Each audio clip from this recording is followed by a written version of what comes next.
जो काम विभाग के लोग 80,000 वाले करेंगे, वही काम आउटसोर्सिंग कर्मचारियों से 8,000 पे करा लिया जाएगा। हाँ, 8,000।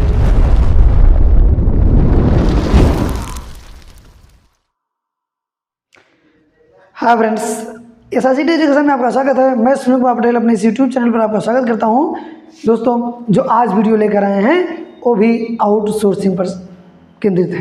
जैसे कि आप जानते हैं, पिछले दिनों हमने एक वीडियो अपलोड किया था आउटसोर्सिंग पर, तो आज कुछ कमेंट्स आए थे, उस पर हम चर्चा करने के लिए आज ये वीडियो लेकर आए हैं। जैसे कि आप जानते हैं, आउटसोर्सिंग के तहत जो भी नियुक्तियाँ होती हैं किस तरीके से होती हैं, उसे क्या नुकसान है, क्या फ़ायदे हैं, किस तरीके से होती है, इस पर आज चर्चा करने के लिए हमें वीडियो लेकर आए हैं।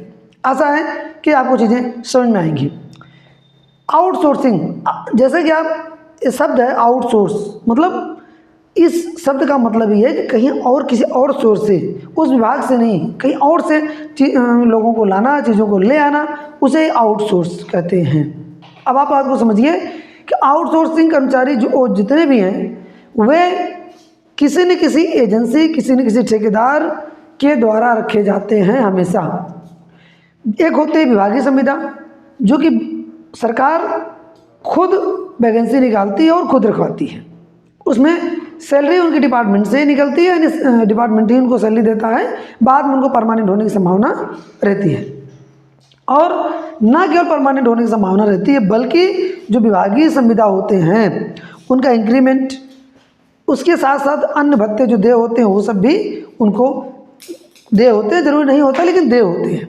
इसके विपरीत आउटसोर्सिंग करने से क्या क्या सरकार को क्या फ़ायदे होते हैं? सबसे बड़ा फ़ायदा ये होता है कि आउटसोर्सिंग कर्मचारियों को किसी भी समय निकाला जा सकता है। बस कह दिया गया कि हाँ, बात आप मत आइए। अब आप समझ सकते हैं, सबसे बड़ा फ़ायदा एक है। दूसरा बड़ा फ़ायदा, वही काम 80,000 पाने वाला नहीं कर पाता, उस काम को कंप्लीट नहीं कर पाता टाइम ड्यूरेशन में, लेकिन 8,000 पाने वाला उस काम को बखूबी कर देता है, और वो भी क्वालिटी और टाइम के अंदर। अब आप समझ लीजिए कि ये भी एक सरकार का फ़ायदा। अगला फ़ायदा यह है, कई जगहों पर ऐसा होता है कि सरकार इकट्ठे मैन पावर हायर कर लेती है, एजेंसी को दे दी। अब सरकार को ना तो रिक्रूटमेंट करने की खर्च करना है, ना तो एग्ज़ाम कराने के झंझट लगाना है, कुछ नहीं करना है। एजेंसी को हायर किया गया, एजेंसी से कह दिया गया भैया तुम चाहे एग्ज़ाम कराओ चाहे ना कराओ, जो भी है जैसे करना है, बस हमारा काम होना चाहिए। एजेंसी अपने कैंडिडेट को हायर करती है और सीधे सीधे जो है उस प्रोजेक्ट पर रख देती है। वो प्रोजेक्ट रन होने लगता है। बस वो क्वालिफिकेशंस होनी चाहिए, वो आपके पास कागजात होने चाहिए, आप जो है नौकरी पा जाएंगे। सबसे बड़ी बात यह है कि सैलरी जो होती है, अब आप समझिए, सैलरी टाइम टू टाइम ना दे करके 6-6 महीने, 2-2 महीने, 3-3 महीने रोक ली जाती है, और ज़्यादा दबाव डाला जाएगा तो आपको निकाल दिया जाएगा। एक चीज़ है। दूसरी चीज़ है कि सैलरी में कभी भी इंक्रीमेंट नहीं मांगी जाएगी आपसे, यानी आप इंक्रीमेंट मांग नहीं सकते।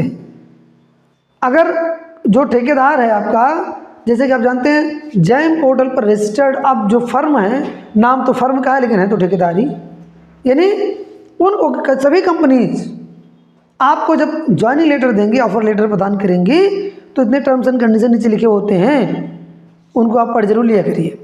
अभी कुछ लोग हमसे पूछ रहे थे, फ़ोन भी आया था हमारे पास कि सर आउटसोर्सिंग में नुकसान क्या है। एक बात और कहने वाली बात यहाँ पर है कि कई जगहों पर देखने में आया है, कई फ्रॉड लोग भी इसमें लगे हुए हैं। जैसे मान लीजिए किसी ब्लॉक में आउटसोर्सिंग कंप्यूटर ऑपरेटर रखा जाना है, वैसे रखा जाना है जो है, कोई भी जॉइनिंग लेटर भी नहीं मिलना है। उसके लिए भी लोग कहते हैं कि हम आपको ब्लॉक में रखवा रहे हैं, चूँकि नाम होता है ब्लॉक का, और वहाँ पर कुछ पैसे ले लिए जाते हैं, 1 लाख 2 लाख वहाँ पर ले लिए जाते हैं। अब आप समझिए 8,000 रुपये सैलरी मिलनी है, 1 लाख रुपये देकर अगर वहाँ पर हो गए तो कितने दिनों में आप उसको निकालने वाले हैं। दलाल वहाँ पर सक्रिय होते हैं, दलाल सक्रिय होते हैं। दलाल पूरी तरीके से आपको चंगुल में बांधेंगे और आपको शोषण करेंगे। अगली कड़ी ये है कि काम आपको कभी कभी देखे होंगे, आपको काम करना है सरकारी कर्मचारी के अंडर में और आप टोटली प्राइवेट हैं, यानी ठेकेदार के नुमाइंदे हैं, और वहाँ पर आपको उन अधिकारियों से भी सपोर्ट नहीं मिलेगा। क्यों नहीं मिलेगा?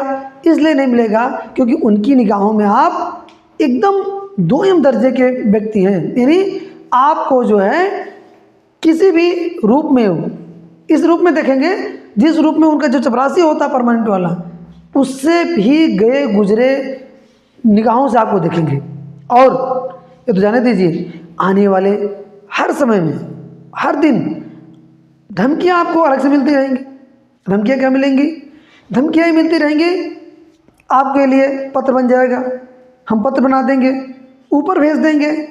मतलब कह सकते हैं कि आप एकदम से मेंटली फ्रस्ट्रेट हो जाएंगे और वहाँ पर आपको जो है ना सोच पाएंगे, ना सो पाएंगे, ना जग पाएंगे। उससे अच्छा तो एकदम टोटल प्राइवेट कंपनी जो होती हैं, जहाँ पर एक सिस्टमेटिक तरीके से काम होता है। अधिकतर आप देख रहे होंगे आउटसोर्सिंग जो कर्मचारी हैं वो मोस्टली जो गवर्नमेंट प्रोजेक्ट हैं उसको पूरा करने के लिए आउटसोर्सिंग कर्मचारी लगाए जा रहे हैं। नाम तो गवर्नमेंट प्रोजेक्ट का होता है लेकिन काम कराने वाली एजेंसी प्राइवेट होती है। अब वो प्राइवेट एजेंसी उन बंदों को हायर करती है और उन बंदों से काम कराती है। यानी कहने का मतलब हो गया कि वे कर्मचारी, उस बाहर के लोग तो जानते हैं कि हाँ भाई गवर्नमेंट प्रोजेक्ट पर काम कर रहे हैं तो ये गवर्नमेंट प्रोजेक्ट मतलब गवर्नमेंट के ही एम्प्लॉई हैं, लेकिन ऐसा नहीं है।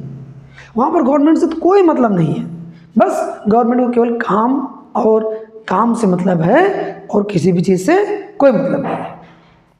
यानी आप समझ सकते हैं कि गवर्नमेंट केवल ये चाहती है कि उसका जो प्रोजेक्ट है वो एजेंसी को दे दिया गया, एजेंसी अपना काम कराए और पूरा कराए, सैलरी दे चाहे न दे, खाना दे न दे, मतलब कुल मिला के किस तरीके से रखे उसे कोई मतलब नहीं है। अब पूरी जिम्मेदारी उस रिक्रूटमेंट एजेंसी की हो जाती है। तो बातें यहाँ पर हो रही थी कि बेनिफिट्स, तो भाई बेनिफिट्स तो कुछ भी नहीं है, लेकिन मरता क्या ना करता वाली हाल है। यानी अगर जॉब नहीं करेंगे आप, अब तो पूरा आउटसोर्सिंग हो रहा है, तो कहने का मतलब ये हो गया कि जहाँ 80,000 वाले एक थे, अब 80,000 में तो पता नहीं कितने रख लिए जाएंगे और वो प्रोजेक्ट उतने दिनों के अंदर कंप्लीट भी हो जाता है। और सैलरी इत्यादि भत्ते, इंश्योरेंस, ये सब कोई मतलब नहीं है इसका। पेंशन तो जो भूल ही जाइए, पीएफ कटता है कि नहीं करता, टीडीएस काट लिया जाएगा हो सकता है आपका, बाद में उसके वो भी क्लेम करना पड़ेगा आपको। अगर आप क्लेम नहीं करेंगे टाइम से तो वो भी लैप्स हो जाएगा, आपको नहीं मिलेगा। यानी कहने का मतलब अगर 10% या 20% आपका टीडीएस कटेगा, अगर टीडीएस कट रहा है तो अगर आप उसको समय से क्लेम नहीं किए तो भी गया। हाँ, पीएफ कट रहा है तो मान सकते हैं कि उसमें जो है आप उसको बाद में निकाल सकते हैं। पीएफ कट रहा था तो ठीक है। हाँ, उसके अलावा आपको ना तो कोई बीमा की सुविधा मिलेगी, आप किसी भी हाल में काम कर रहे हो उससे कोई मतलब नहीं। कुछ कंपनियां हैं जो बीमा की सुविधा भी प्रदान करती हैं, ऐसा नहीं है, ढेर सारी कंपनीज हैं। लेकिन आजकल जितने भी गवर्नमेंट प्रोजेक्ट के काम हो रहे हैं उसमें तो ऐसे ही काम चल रहा है, क्योंकि उनको बस केवल और केवल उसी समय पूरा करना होता है, एक टाइम ड्यूरेशन में पूरा किया गया और बाहर कर दिया गया, काम खत्म, प्रोजेक्ट खत्म, पैसा आ जाओ। तो कुल मिला के आउटसोर्सिंग पर थोड़ी सी चर्चा रही है। हो सके तो वीडियो शेयर ज़रूर करिएगा। धन्यवाद।